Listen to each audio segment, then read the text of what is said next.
There is a battle happening inside you that no one else can see. You smile in public, you pray in silence, but deep within, there's a war you feel ashamed to admit.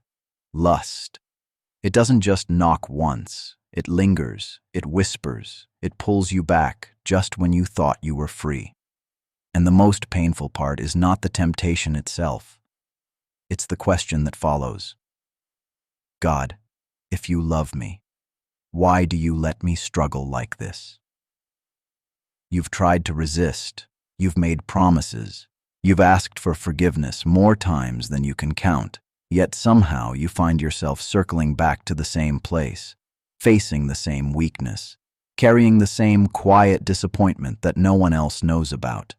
It starts to feel like a cycle you can't break, like you're running in circles while everyone else is moving forward, and the silence around it makes it even heavier because you think you're the only one dealing with it at this level. You begin to overthink every thought, every glance, every moment of weakness, questioning your own heart, wondering if this struggle says something dark about who you really are. And slowly, without realizing it, shame begins to settle in, not just over your actions, but over your identity, making you feel like you're hiding a version of yourself that God must be tired of forgiving by now. But what makes this battle even more exhausting is that it doesn't always come when you're weak. It often shows up when you're trying your hardest to be better, when you're getting closer to God, when you're finally feeling like you're changing. And that's when it hits you again, almost as if something is trying to pull you back to remind you of who you used to be. And in those moments, it's easy to feel frustrated, confused, even distant from God, because you expect that getting closer to Him would mean fewer battles, not stronger ones. Yet here you are, fighting thoughts you wish you didn't have, feeling desires you wish would disappear, and carrying a guilt that makes you hesitate before even raising your hands in prayer. But what if this struggle isn't what you think it is? What if it's not proof that you're failing, but evidence that something inside you is resisting, that your spirit is alive enough to fight back instead of giving in completely? Because the truth is, people who are completely lost don't wrestle like this. They don't feel this tension. They don't care this deeply. They don't keep returning to God after falling. The very fact that you're battling, that you're questioning, that you're trying again even after failing, says more about your faith than your weakness ever could. And maybe, just maybe, this silent struggle you're carrying is not meant to isolate you, but to awaken you, to make you aware of the deeper war within you, the one between who you are becoming and what is trying to hold you back. And the reason it feels so intense is because something valuable is being formed in you through it. Something that cannot be built without resistance. Something that requires you to face this battle head-on instead of pretending it doesn't exist. And maybe that's where you begin to see it differently, because what if this struggle you keep asking God to remove is actually the very thing He's using to keep you close to Him, like a thorn you wish would disappear, but somehow it remains, not to hurt you without purpose, but to humble you in a way nothing else can. Because without it, you might start believing you're strong on your own. You might slowly drift into a place where you don't pray as much, where you don't seek God with the same urgency, where your dependence on Him fades without you even realizing it. But this battle doesn't let that happen. It pulls you back every single time. It reminds you that you are not in control, that your strength has limits, and that you need something greater than yourself to overcome what you're facing. It's in those late-night moments, when the weight of temptation feels unbearable, that you find yourself calling out to God in a way that is raw and real, not polished or perfect, but honest, desperate, and deeply human. And those are the moments where your relationship with Him becomes more than just routine. It becomes survival. It becomes connection. It becomes something real. Because a life without struggle can sometimes create a distance from God that you don't even notice. But a life with a thorn keeps you aware, keeps you grounded, keeps you returning to Him again and again. Not because everything is going well, but because you know you cannot face this alone. And even though it feels frustrating, even though you wish it would just disappear, there is something happening beneath the surface that you might not see yet. Because every time you fall and come back, every time you feel weak and still choose to pray, Every time you feel unworthy but still seek forgiveness, your heart is being shaped in a way that comfort could never produce. It's breaking down pride, the kind that makes you think you don't need God, and replacing it with humility, the kind that keeps you close to Him no matter what. And maybe that's why the thorn remains, not because God enjoys your struggle, but because He sees what it's producing in you. A deeper dependence, a stronger connection, a faith that isn't based on perfection, but on persistence. Because the truth is, it's easy to feel close to God when everything in you feels clean and in control, but it's something entirely different to reach for Him when you feel weak, when you feel like you've failed again, when you feel like you don't deserve to be heard, and yet you still pray, you still turn back, you still refuse to walk away. And that kind of faith, the kind that shows up in weakness, is the kind that transforms you from the inside out. So what if this thorn is not a sign that God is distant, but proof that He is keeping you near, allowing just enough struggle to remind you that your strength comes from Him, not from yourself, and that without Him, you would be lost in ways far greater than this battle you're trying so hard to win. And as you keep walking through this, slowly you begin to realize that this isn't just a struggle you're meant to survive, it's a process you're meant to grow through. Because what if God is not only keeping you close through this thorn, but also training something inside you that could not be built any other way, something deeper than temporary victory, something that lasts beyond a single moment of resistance, and that is self-control. Because self-control is not something that appears overnight. It's not a switch you turn on and suddenly everything becomes easy. It is built in the middle of tension, in the exact moments where you feel the pull the strongest and still choose, even if just for a second, to pause, to think, to resist. Those small moments may feel insignificant to you, but they are not small at all. They are shaping your inner world. They are strengthening your ability to say no. They are teaching your mind and your heart that you are not a slave to every desire that rises within you. And maybe that's why the struggle doesn't just disappear, because if it did, you would never develop the discipline required to stand firm when it matters most. You would never learn how to control your impulses when no one is watching, and you would never truly understand the power of choosing what is right over what feels easy. This is not about being perfect every time, because you already know what it feels like to fall, and maybe that's part of the lesson too, because even in failure, something is being revealed to you. Your triggers, your patterns, your weak points, the moments where you are most vulnerable. And awareness like that is not a setback. It's a tool. It's preparation. It's God showing you exactly where you need to grow. And over time, if you stay in the fight, if you keep trying, if you refuse to give up even when you're frustrated with yourself, you'll begin to notice something changing. Maybe not instantly, maybe not dramatically, but gradually, your reactions start to shift. Your thoughts don't control you the same way. Your ability to pause becomes stronger than your impulse to act. And that is growth, real growth, the kind that is built in private battles that no one else sees. Because true strength is not proven when everything is easy. It is revealed when everything in you wants to give in, but you still choose to stand. Even if your standing is shaky, even if your resistance is not perfect, it still counts. It still matters. So instead of seeing this as a constant failure, what if you started seeing it as training, as God patiently building your discipline, your awareness, your inner strength, preparing you not just to overcome this struggle, but to carry a level of self-control that will protect you in areas of life you haven't even faced yet? Because the person you are becoming through this process is someone who doesn't just avoid temptation, but someone who has the strength to master it. And that kind of strength is not given, it is developed, one battle at a time. And as you continue in this process, learning, failing, getting back up, and growing in ways you didn't even expect, there comes another battle that is even more dangerous than the temptation itself, and that is the voice that speaks to you after you fall.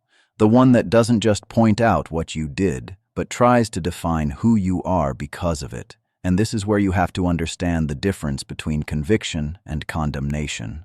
Because if you don't, you'll start fighting the wrong enemy. Conviction is from God, and it doesn't come to destroy you. It comes to guide you. It gently nudges your heart. It makes you aware of where you went wrong without stripping you of your worth. It reminds you that you are capable of better and calls you back to the path you're meant to walk. It may make you feel uncomfortable, but that discomfort is filled with hope. It pulls you closer to God instead of pushing you away. But condemnation is different. It is heavy. It is harsh. It doesn't just say you made a mistake. It tells you that you are the mistake. It floods your mind with thoughts like, "You'll never change. God must be tired of you. There's no point in trying again." And slowly, if you listen to it long enough, it drains your desire to even get back up. And that's the trap, because the enemy knows that if he can't stop you from struggling, he will try to stop you from returning. He will try to convince you that your failure has disqualified you, that your repeated mistakes have created a distance between you and God that cannot be repaired. But that is not the truth, because the very fact that you feel something after you fall, the very fact that you still think about God, still feel that pull to pray, still carry that discomfort in your heart, that is conviction, that is evidence that God is still working within you, that your heart has not become numb, that your spirit is still responding. Because if God had truly abandoned you, you wouldn't feel anything at all. You would give in without resistance, without thought, without care. But the tension you feel, the inner conflict, the desire to be better even when you're struggling, that is a sign of life, not rejection. And maybe that's what you need to hold on to in your lowest moments, that your struggle does not cancel your identity, that your failures do not erase your worth, and that God is not standing at a distance waiting for you to become perfect before He accepts you again. He is right there, even in your weakness, calling you back, not with anger, but with patience. So instead of running away in shame, what if you responded differently? What if you allowed conviction to lead you back instead of letting condemnation push you further away? Because the more you understand this difference, the more you realize that God has never been trying to push you out. He has always been calling you closer, even in the middle of your struggle. And when you begin to see that God is not condemning you but patiently calling you back, something shifts in the way you understand this entire battle. Because now it's no longer just about resisting temptation or recovering from failure. It becomes about discovering the deeper purpose hidden beneath it all, the reason this struggle exists in your life at all. And slowly, you start to realize that there is something being built in you through this that could not be formed any other way. Because this struggle is doing more than testing your willpower. It is shaping your character. It is softening parts of your heart that would otherwise remain hard. It is teaching you humility in a way success never could. Because when you are constantly reminded of your own weakness, you lose the ability to look down on others. You begin to understand people instead of judging them. You begin to carry compassion instead of pride. And maybe that's part of the hidden purpose. Because one day you will encounter someone who is fighting the same silent battle, someone who feels trapped, ashamed, and alone. And in that moment, your struggle will become your qualification, not your disqualification, because you will be able to speak with understanding, not just advice. You will be able to reach them in a way that someone without this experience never could.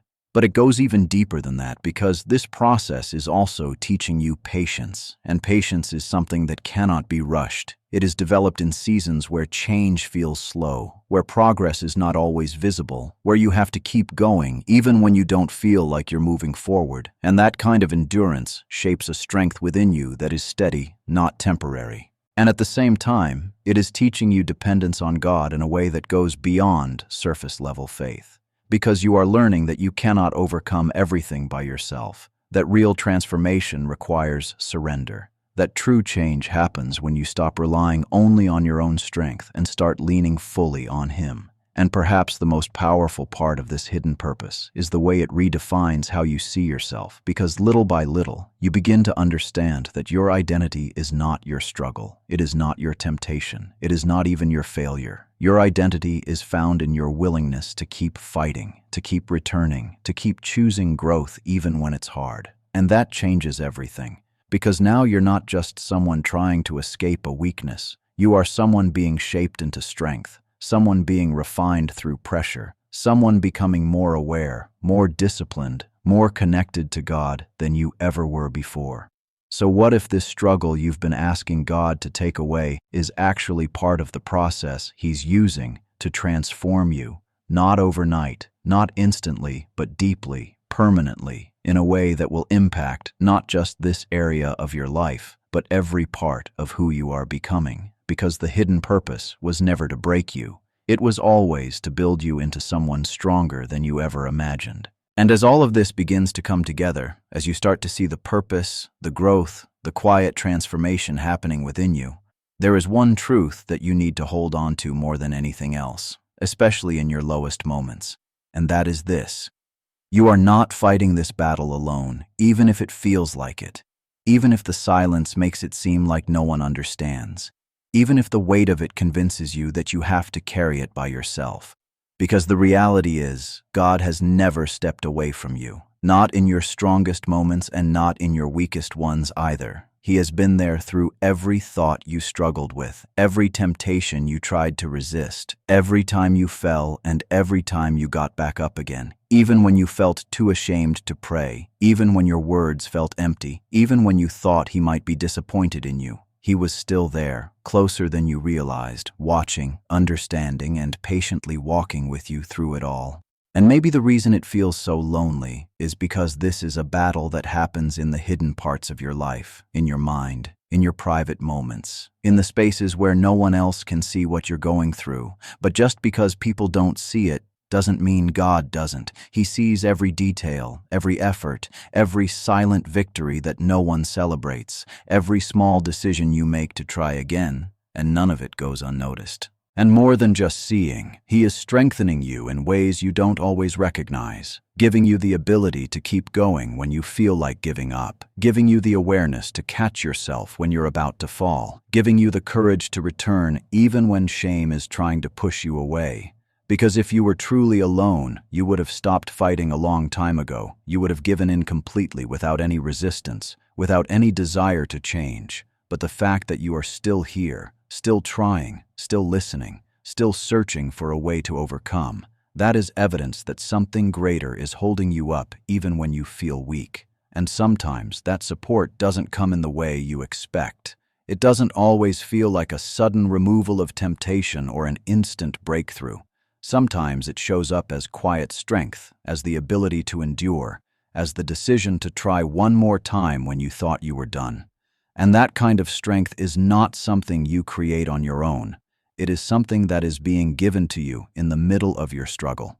So instead of seeing yourself as isolated, what if you started to recognize that you are being carried through this in ways you cannot fully see? That God is not waiting for you at the finish line, but walking with you through every step of the process, through every failure and every victory, never leaving, never giving up on you, even when you feel like giving up on yourself, because you are not alone in this fight, and you never have been. And after everything, the battles you didn't think you could survive, the nights filled with guilt, the prayers whispered in weakness, the moments you fell, and the strength it took to stand back up again. There comes a point where something inside you finally begins to understand what you couldn't see before. A realization that doesn't come all at once, but slowly, quietly, as you look back and start connecting the pieces. And you see that this struggle was never just about lust. It was never just about resisting temptation. It was about transformation. It was about who you were becoming through it all. Because when you reflect on where you started, you realize that even though the battle felt repetitive,